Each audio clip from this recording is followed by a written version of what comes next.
pasado día viernes se dio una sesión ministerial. Un gabinete del presidente Lenín Moreno en la ciudad de Macas.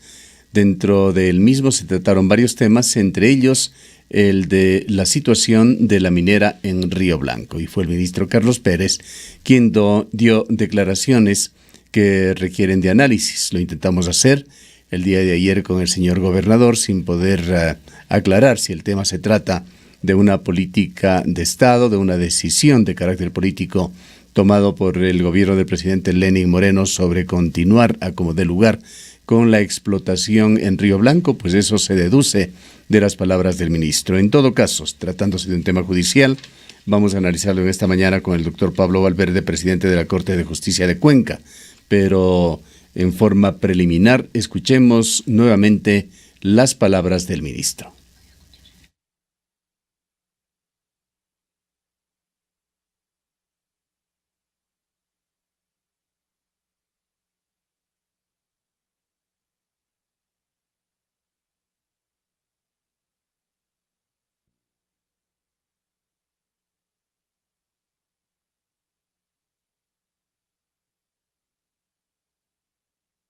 La empresa podría avanzar, lo que no se nos ha permitido es que se movilice la fuerza militar allá, pero nosotros tenemos que tener control de la zona. Lamentablemente ya hay mineros ilegales alrededor de la mina y lo que están esperando es que se vaya la empresa para ingresar con minería ilegal, que es lo que peor podemos hacer para el país.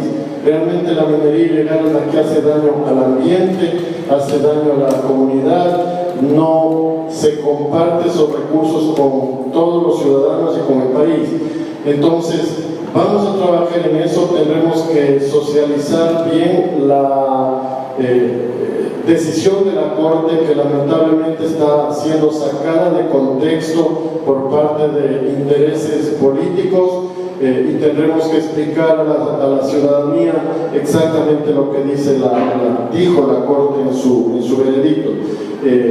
Dicho esto, nosotros estamos con paciencia trabajando eso, a pesar de que podríamos inmediatamente autorizar a la empresa que ingrese. No lo hemos hecho todavía hasta que se comunique adecuadamente con la comunidad. Señor ministro, hay asociaciones o grupos como por ejemplo la FIS y otras, están mirando de otra manera el tema de la minería, con el afán de que se evite precisamente esos roces. Y si usted mira, por ejemplo, en Río Blanco, hace un rato que me comentaba. Esto es lo fundamental expresado por el ministro en esta sesión ministerial que se dio en Macas el pasado día viernes. Tratamos de confirmar si efectivamente se trataba de una política gubernamental. Está con el señor gobernador el día de ayer sin éxito. Quisiéramos, doctor Valverde, abordar este tema. El ministro, en esencia, en esta sesión ministerial dejó con la idea de que la minería va porque va, que la explotación china seguirá en Río Blanco, que solo es un asunto de interpretar la sentencia de la Corte Azuaya y que esto lo harían a como dé lugar, so pena de que lo exploten mineros ilegales que ya están merodeando en la zona. Para un común entendedor, eso es lo que se podía colegir de las declaraciones del ministro, y yendo a la sentencia de segunda instancia, y esto le ponemos a su consideración, nos parece que el tema fundamental que se trató tanto en el juicio en primera instancia, que lo definió un juez cuencano, como en segunda instancia ante la apelación de sectores oficiales, se trataba sobre la medida cautelar que pedía que se disponga la suspensión inmediata del acto administrativo que autoriza la explotación en Río Blanco, hasta que se demuestre haber cumplido con el derecho a la consulta previa, libre e informada y haber alcanzado el consentimiento de las comunidades de la parroquia Molleturo del Cantón Cuenca. Esto fue aprobado en 2 instancias judiciales en la ciudad de Cuenca, y entenderíamos, aquí le rogamos nos aporte con su criterio, que sí estaría efectivamente abierta la posibilidad de que continúe su explotación, pero siempre y cuando el gobierno nacional, la minera, las instancias que correspondan, cumplan con esa consulta previa, libre e informada con las comunidades de la parroquia Molleturo. Este es un condicionante para que este proyecto pueda seguir. Lo ponemos en el plano de una pregunta para usted que conoce del caso y sobre todo que es un experto en materia legal? Buenos días, Gustavo, buenos días, Rosana, buenos días a la ciudadanía que nos escucha en Ondas Azuayas. El tema es que el ministro se refiere en un primer punto a la minería ilegal. La sola palabra de ilegal ya define cuál es ese tipo de minería, es decir, la que está fuera del ordenamiento jurídico, aquella que no cumple con lo que nosotros los ecuatorianos hemos dispuesto respecto a cómo tiene que ser la explotación, la exploración de temas mineros. Entonces, si bien aquello yo creo que es una preocupación que no solo la tiene el ministro, sino la tenemos todos los ciudadanos, yo creo que también que toda la ciudadanía de este cantón, de esta provincia, se va a empoderar para que aquella minería ilegal no pueda existir en ningún lugar. Entonces, si hemos tenido personas que han denunciado respecto a situaciones que violentan derechos, indudablemente esas personas van a ser las primeras encargadas en que aquello no ocurra. Es lo que cabe esperar. Me parece que esto es un primer punto que hay que aclarar. Porque... Y además, si me permite, doctor Valverde, aquí, por las más dificultades que tengan las autoridades, Ministerio del Ambiente o la entidad que le corresponda de controlar allí, las autoridades del gobierno nacional tienen que realizar su mejor esfuerzo para no permitir que los mineros ilegales, si es que ese es su temor, actúen. Pero esto no quiere decir que por ese riesgo, por esa razón, se tenga que dar cabida a algo que está en contra de decisiones judiciales. Indudablemente que, como digo, es una responsabilidad en primer lugar del Estado y de todos los organismos del Estado para que los ciudadanos cumplamos la ley, y eso quiere decir que quien está en minería ilegal no puede estar. O sea, así de tajante debería ser la situación. Pero doctor Valverde, quizás ahí estaríamos diciendo que la minera que actualmente está instalada, la empresa minera que actualmente está instalada en Río Blanco también estaría en una situación, no sé cuál es la palabra adecuada, si ilegal o irregular al no haber cumplido con las disposiciones que motivaron esta medida cautelar, como es el haber cumplido o no con el derecho a la consulta previa, libre, informada y sobre todo haber cumplido con el consentimiento de la comunidad de Molleturo. Ahora, establecido este primer punto importante, ¿no? Yo creo que ahora nos vamos a la decisión judicial. Todos los ecuatorianos estamos obligados a cumplir lo que resuelven los jueces. Ese es un Estado constitucional de derecho y de justicia, ¿no es cierto? Cuando las personas particulares no podemos resolver un conflicto, porque lo primero que tenemos que agotar es el diálogo, tratar de buscar formas de conciliar el tema. Si es que no logramos hacer aquello, tenemos que acudir a los órganos de administración de justicia, que son los que ponen el punto final respecto al tema. Nosotros los jueces, cuando hay un proceso, sostenemos que, y no solo nosotros a título personal, sino lo sostiene la doctrina, hay un resquebrajamiento de la paz social. Un proceso significa el resquebrajamiento de una paz social, porque hay dos posiciones que tienen intereses contrarios. ¿Qué viene a hacer la resolución? La resolución, en definitiva, viene a restablecer la paz social, porque el juez da la decisión respecto al punto que fue materia de la controversia. Y ahí tiene que terminar. En este caso, hubo una acción constitucional que inició como medidas cautelares, pero luego pasó a ser una acción de protección, que fue tramitada así, en la que el juez de primer nivel, ¿no?, resolvió efectivamente, como ustedes han referido, de que faltó la consulta previa para que pueda continuar el proceso ya de explotación de la minería en el Río Blanco. Ahora bien, ¿qué pasa cuando yo no estoy contento con una decisión que hace un juez? Tengo los recursos, porque precisamente el ordenamiento jurídico ha previsto que cuando la inconformidad que yo pueda tener respecto a una decisión me dé la posibilidad de recurrir de aquella decisión para que sea un tribunal el que termine resolviendo y en definitiva, ¿no?, confirmando, revocando o haciendo alguna modificación respecto a lo que fue materia de la decisión. En este caso fue un tribunal de la Sala de lo Civil y Mercantil de la Corte Provincial de Justicia de la SOE la que resolvió en segunda instancia esta acción de protección y emitió su fallo, me parece que a inicios del mes de agosto a inicios de este mes. Doctor Valverde, después de esta segunda instancia en la que se ratifica esta primera decisión, ¿qué otras posibilidades hay? El día de ayer conversábamos con el señor gobernador y él decía que se está esperando una nueva consulta, una nueva aclaración. ¿Cuáles son las posibilidades cuando ya hubo una decisión y hubo una ratificación? Ahora, la decisión del Tribunal de la Sala de lo Civil confirma en lo principal la decisión del juez de primer nivel, pero así también se refiere a la consulta popular que existió y al pronunciamiento que hizo la parroquia Molleturo respecto a que no exista un tema de minería, a pesar que esa consulta se refiere específicamente al tema urbano. Este es uno de los temas más cuestionados desde el oficialismo. Señalan que se está mezclando una cosa con otra. Eso, digamos que hay que aceptar los cuestionamientos que pueda haber a la decisión. A la final estamos en un estado democrático y podemos expresar nuestras opiniones, pero esa es la decisión de los jueces, ¿no? Ahora, de lo que yo tengo entendido, se presentaron escritos de recursos horizontales que se llaman, es decir, aclaración y ampliación respecto a la decisión que fue materia por parte del tribunal. Ese recurso ya fue resuelto. Entiendo que ya fue notificado, sí, en segunda instancia, ya fue notificado a los sujetos procesales.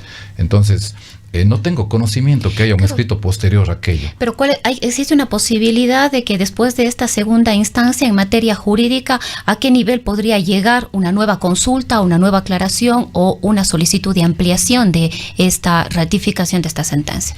Los sujetos procesales pueden poner recursos, podrían volver a poner un recurso horizontal, pero nosotros en el ámbito jurídico sabemos que ya no podría presentarse aclaración sobre la aclaración, ampliación sobre la ampliación. Claro, para hacer una brevísima cronología, me parece que el 1 de junio se dio la decisión, o en todo caso en los primeros días de junio, de primer nivel, se dio la sentencia del doctor Paul Arízaga. En los primeros días de agosto se atendió a esa acción solicitada por el Ministerio de Minas, que apelaba a la sentencia del doctor Paul Serrano y la ratificó.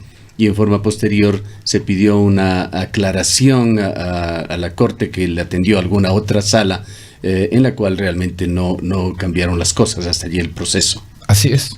De lo que yo tengo entendido, en ese estado está la acción constitucional que inició con medidas cautelares y que luego el juez la transformó en medida de protección porque hay un precedente jurisprudencial de la Corte Constitucional que permite hacer aquello. Ahora, en la situación de que lo que me pregunta usted, Rosana, yo creo que quienes trabajamos en materia constitucional sabemos que lo que podría en este momento interponerse es una acción extraordinaria de protección, que sería el último recurso, la última acción ante la Corte Constitucional, cuya competencia radica únicamente en la Corte Constitucional, ya no en tribunales de esta provincia. Entonces, ¿qué tipo de situaciones se pueden apelar allí?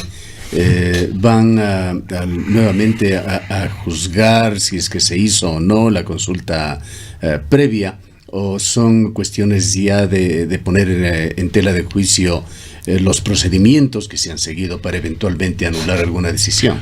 Lo que fue materia de la decisión ya no puede ser materia de observación por parte de la Corte Constitucional.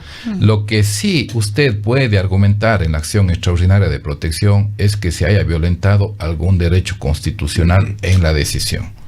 Ese es el presupuesto básico, el filtro necesario, ¿no?, que quien interpone una acción extraordinaria de protección tiene que argumentar. Por eso incluso la acción, la Corte Constitucional tiene un requisito previo de admisibilidad de la acción extraordinaria de protección, y cuando pasa el filtro de admisibilidad, es decir, cuando la Corte Constitucional considera que cumple los requisitos que establece la Ley Orgánica de Garantías Jurisdiccionales de Control Constitucional y hay una argumentación tanto en lo fáctico como en lo jurídico de que puede existir en la sentencia, hay una acusación a la sentencia de que existe una violación de uno de los derechos que están establecidos en la Constitución, alguna de las garantías del debido proceso, la Corte Constitucional podría admitir a trámite y luego emitir la resolución respecto a esa acusación que se hace, porque esa acusación, como bien refiere Gustavo, es más a la sentencia y al procedimiento antes que ya a los hechos que fueron materia de lo que la decisión en primer nivel. Doctor Valverde, le escuchamos también al ministro Pérez, quien manifiesta que hay un malentendido, al parecer, sobre la resolución del juez y que podría darse en cualquier momento la disposición de que la minera pueda reiniciar sus labores en el sector de Río Blanco y que lo único que hace falta es socializar bien esta decisión. Son las palabras del ministro. ¿Qué reflexiones tiene usted sobre aquello? Para escuchar su respuesta quisiera añadir a lo que señala Rosana, si es que corresponde al ministro interpretar la sentencia. Pues él señala, me parece que es textual, que no se ha pronunciado la Corte en contra de que el proyecto pueda avanzar. Esto dice el ministro, que lo que hace esa sentencia es limitar únicamente la presencia de fuerza pública. Bueno, de lo que yo he leído, la sentencia se refiere básicamente a que al no haberse cumplido un requisito, no puede continuar la actividad minera ahí. A quien le toca, nosotros los abogados, los jueces, tenemos el tema de la jurisdicción, juzgar y ejecutar lo juzgado. Entonces, a los jueces les corresponde ejecutar lo juzgado. Entonces, cualquier situación que tenga que ver con una apreciación que salga de lo que decidió el juez, la persona puede comparecer ante el juez para que el juez pueda tomar las medidas. Recuérdese que en materia constitucional, incluso el juez podría valerse de la Defensoría Pública, de la Defensoría del Pueblo, para que pueda hacer un control, una vigilancia respecto de lo por él resuelto. Yo no creo que aquí se trate de que una sentencia pueda ser interpretada por los sujetos procesales. Ahí hay una orden, ¿no es cierto? Entonces, esa orden tiene que cumplirse.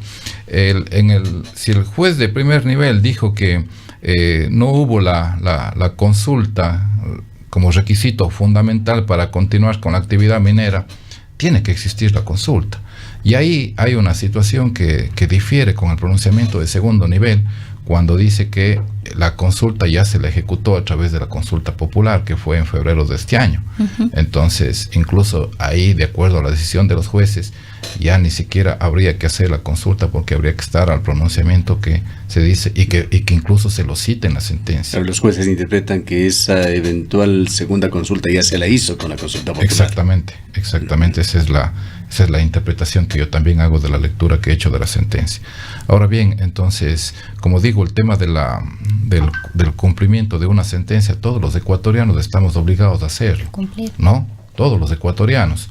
Y indudablemente porque el ordenamiento jurídico es general, y cuando, un poco regresando a lo que dije al inicio, si es que se fue sometido a la decisión de los jueces, tenemos que estar a lo que resolvieron los jueces, nos guste o no. Lastimosamente los jueces no podemos dar gusto a todos en un 100% con la decisión. Entonces yo creo que ahí no significa que alguna persona pueda interpretar y tomar una decisión frente a la resolución del juez. Lo que se tiene que hacer es lo que resolvió el juez, y eso no amerita ninguna situación. Ya que hay un punto importante, si es que a mí me queda alguna duda, de cómo yo voy a ejecutar eso, ¿no? Ahí yo puedo pedir una aclaración o una ampliación, si tengo alguna duda respecto a esos puntos.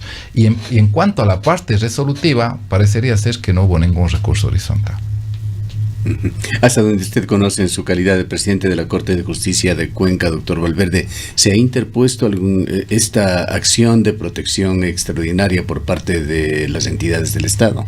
Hasta lo que yo conozco, no se ha interpuesto. Si se lo pusiera ante la Corte Constitucional, ¿le notificarían a usted? Al tribunal que está conociendo, ellos incluso tienen que remitir el expediente en originales a la Corte Constitucional para que ahí se tramite la acción extraordinaria de protección. Es más, el juez en este caso, el tribunal de la Sala de lo Civil de la Corte Provincial de Justicia de la SOAY, no puede hacer ningún criterio respecto a la acción extraordinaria de protección. No puede tomar, no es filtro de nada. Interpuesta la acción, tiene que remitir a la Corte Constitucional, y a la Corte Constitucional le corresponde pronunciarse sobre la admisión, y luego ya, si es que admite la acción, luego ya la sentencia definitiva. ¿Cómo interpretar, es la duda que nos queda, las palabras del ministro? Él con mucha propiedad habla de que ese proyecto va a continuar y que no hay impedimento legal, de que incluso ellos podrían llamar ya a la minera para que ingrese nuevamente, dice, pero vamos a tomar las cosas con tranquilidad hasta socializar esto con la población. A mí me parece que lo que tiene que darse es el cumplimiento estricto de la sentencia. Esto, como dije antes, no puede prestarse para una interpretación. Yo creo que nosotros tendríamos que, cuando actuamos como funcionarios públicos, me parece que tenemos que asesorarnos en los campos que no tenemos la experticia necesaria, ¿no? Nosotros en un proceso, cuando no tenemos la experticia necesaria respecto a un campo determinado, llamamos a los peritos. Y los peritos son los que le informan al juez y le dan el conocimiento necesario en determinado campo de la ciencia respecto a ese punto que nosotros no tenemos, como digo, la experticia. En este caso, tratándose de un tema completamente jurídico, lo que debieran hacer las autoridades del gobierno es precisamente asesorarse de los abogados que trabajan en ese ministerio, para que ellos les den la información suficiente y necesaria para que luego vengan las acciones por parte del ministerio. Porque, como le digo, el tema es, si hay una decisión, el cumplimiento de esa decisión tiene que ser estricto. En términos de jurisprudencia, ¿qué es lo que genera esta sentencia y su ratificación en segunda instancia, doctor Valverde? En lo que se refiere a este derecho de la consulta previa, libre e informada en proyectos mineros, en proyectos petroleros, hay el temor de que la jurisprudencia de esta decisión judicial que se tomó en la ciudad de Cuenca pueda traer incluso consecuencias posteriores en otros proyectos que se encuentran en marcha por parte del Estado, en los cuales no se haya seguido debidamente este procedimiento. Nosotros los jueces decimos siempre, y esto es un tema incluso de la filosofía del derecho, que dice: a los mismos hechos, el mismo derecho, ¿no? Porque nosotros, cuando resolvemos, se nos pone al frente hechos y vemos si es que esos hechos corresponden o no a la normativa que se nos pide sea aplicada. Ahora bien, en cuanto a la jurisprudencia como obligatoria, la única que es estrictamente obligatoria para los tribunales y juzgados es la que emite la Corte Constitucional. Esa sí es jurisprudencia obligatoria. Y aquí hay un punto incluso que me parece que es bueno informar a la ciudadanía. Cuando un juez emite una sentencia en materia constitucional, tiene que obligatoriamente remitirla a la Corte Constitucional. Obligatoriamente. Nosotros, el rato que emitimos el fallo, no es por ninguna circunstancia de criterio de que esto remito, no, tengo que remitir. ¿Por qué? Porque la Corte Constitucional, de todas las sentencias constitucionales que remiten los jueces en casos constitucionales, ella puede escoger algún caso emblemático, lo analiza, lo estudia y emite una decisión con carácter obligatorio. Entonces, pero queda claro. Sin que ninguna parte lo exija. Exactamente. Simplemente para sustentar de mejor forma el ejercicio del derecho. Y sobre todo para brindar seguridad jurídica, es decir, para que todos los jueces en determinado campo que nosotros, jueces constitucionales, Corte Constitucional, consideran que tenemos que emitir un pronunciamiento, porque es algo que puede tener muchas connotaciones a nivel nacional. Nosotros tomamos la sentencia, ¿no? La seleccionamos y nos pronunciamos respecto de ella. Pero eso, como digo, es competencia privativa de la Corte Constitucional. Y repito, solo lo que emite la Corte Constitucional es jurisprudencia que tiene carácter de obligatoria y vinculante para todos los jueces en materia constitucional. Habrá que estar atentos fundamentalmente a la presentación de este recurso extraordinario si es que llega a serlo el Estado ecuatoriano. Exactamente. Ahí, como les dije, el tribunal lo único que tiene que hacer ya es remitir a la Corte Constitucional y el pronunciamiento será de aquella Corte. ¿Podría hacerlo la compañía minera también? Claro que sí. Bien. Quienes son los sujetos procesales, ellos están en esa posibilidad de... Vayamos con un segundo tema, doctor Valverde. Entendemos que se está en estos días de alguna manera abriendo un espacio, un foro para tratar de procedimientos que alivian mucho el trabajo de los jueces en Ecuador. Nos referimos a la mediación y al arbitraje. Efectivamente, esta también es una oportunidad que, como siempre sostengo, nos permite rendir cuentas a la ciudadanía y permite también que la ciudadanía se vaya empoderando de estos derechos como lo venimos haciendo a través de un proceso poco a poco. Vean ustedes, por ejemplo, lo que pasa con los derechos de la naturaleza. Si es que habláramos de los años 80, un poco a quién le interesaba el tema de los derechos de la naturaleza. Ahora, muchos ciudadanos están empoderados de esos derechos. Basta ver todas las acciones que se han presentado en esta ciudad respecto a la tutela y defensa de esos derechos. Entonces, como sociedad vamos avanzando y nos vamos dando cuenta de que ya no podemos estar en esas zonas de confort respecto a los derechos que, repito, están constitucionalmente tutelados y en esto... este momento las bibliotecas están llenas de libros que alaban la Constitución ecuatoriana, que fue precisamente la que le puso a la naturaleza como sujeto de derechos. Ahora bien, como yo me referí al inicio de esta entrevista, cuando las personas tienen algún tipo de conflicto, tienen que recurrir a la Administración de Justicia. Pero hay personas que deciden no hacer en primera instancia aquella opción, sino prefieren irse a través de los medios alternativos de solución de conflictos. Es decir, podemos irnos a mediación o podemos irnos al arbitraje. Que de alguna manera ahorra un tiempo, recursos. Exactamente. No le atosigamos a la justicia ordinaria de causas y agotamos más bien la posibilidad de que como personas, como seres que queremos la paz, como personas que confiamos en el diálogo, nos vamos primero a estos mecanismos que dan solución efectiva y cuyas decisiones tienen carácter de sentencia ejecutoria. Además, por su naturaleza, son más ágiles. Indudablemente, porque la justicia ordinaria en cambio recibe todos los procesos y en mediación y arbitraje hay como despacharlos con mayor agilidad. Pero como dije y como resalta Rosana, resalta Gustavo, el tema es que nosotros como ciudadanos empezamos a apostar por otro tipo de actitudes frente a la vida.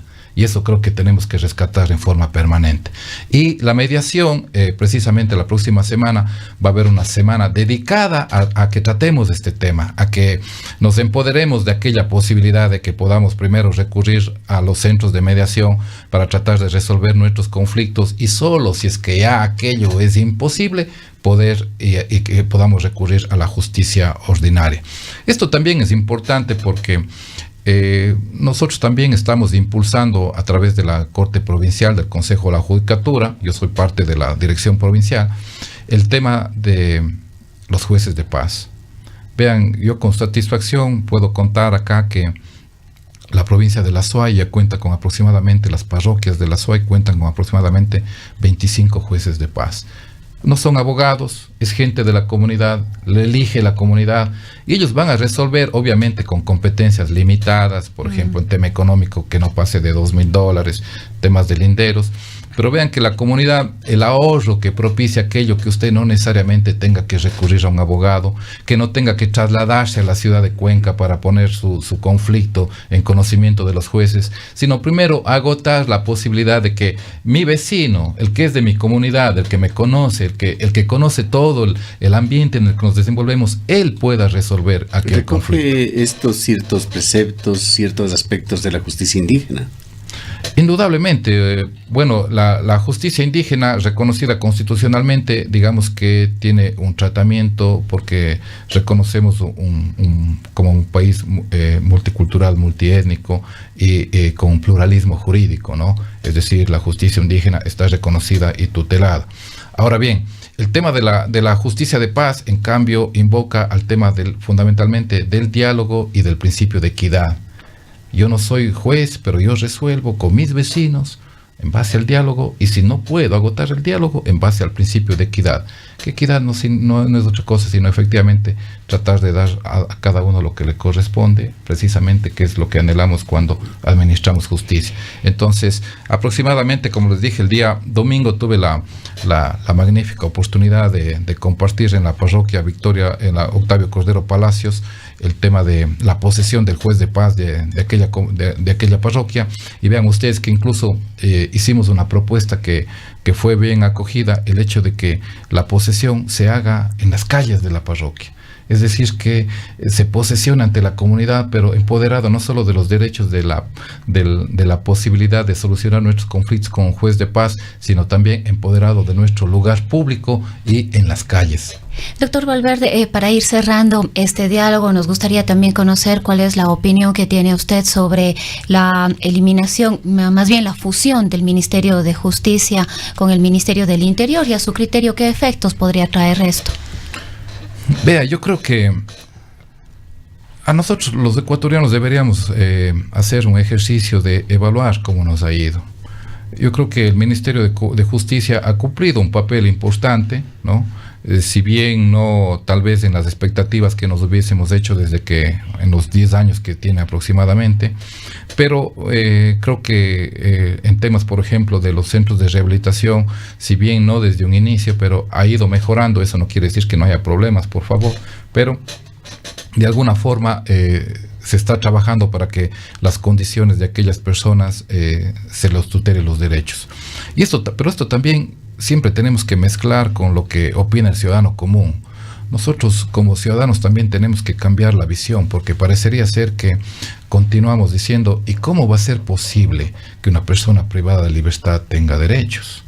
O sea, nosotros el momento que consideramos que alguien tiene que irse privado de libertad, parecería decir que en las expresiones morochas decimos que se pudra en la cárcel. ¿El sistema penitenciario podría verse afectado por esta fusión? Yo creo, bueno, el Estado no tiene que permitir aquello. Ahora bien, yo sí creo que, por ejemplo, el Ministerio de Justicia nos queda debiendo, ¿no? Porque también tiene otras competencias. Ustedes saben, por ejemplo, ser el enlace con los organismos internacionales. El Ministerio de Justicia le correspondía el cumplimiento de las sentencias de la Corte de la Corte Interamericana de Derechos Humanos. O sea, no solo es el tema de los centros, pero también me parece que el Ministerio de Justicia puede cumplir un rol protagónico en ser el enlace político, porque obviamente tiene un ministro del gobierno de turno, para las reformas que requiere la ciudadanía en el tema de la legislación. A mí me parece que eso de alguna forma se lo desperdició. Por ejemplo, en las mesas de justicia participaba el Ministerio de Justicia, ¿no? Y tenía que haber, por ejemplo, impulsado todo el tema de ahora hay un reclamo en cuanto a la legislación de drogas, por ejemplo, que está propiciándose en algunas ciudades, todo el tema del microtráfico y todo. Es decir, abrimos una posibilidad y sería el momento de evaluar cómo nos ha ido en eso. ¿Está dando los resultados que quisimos obtener? Efectivamente, la sociedad está mejor resguardada, o ha propiciado un tráfico y un consumo que nosotros no advertimos y que ahora requiere tomar otro tipo de medidas. Me parece que en ese tipo de acciones el Ministerio de Justicia nos queda debiendo, pero obligación del Estado hacer que, recuerden que aquí hay una disposición importantísima en la Constitución: no se permite la regresividad de los derechos. Gracias, doctor Valverde, por habernos visitado en esta mañana y por los importantes criterios que ha emitido. Han escuchado al presidente de la Corte de Justicia de Cuenca, el doctor Pablo Valverde.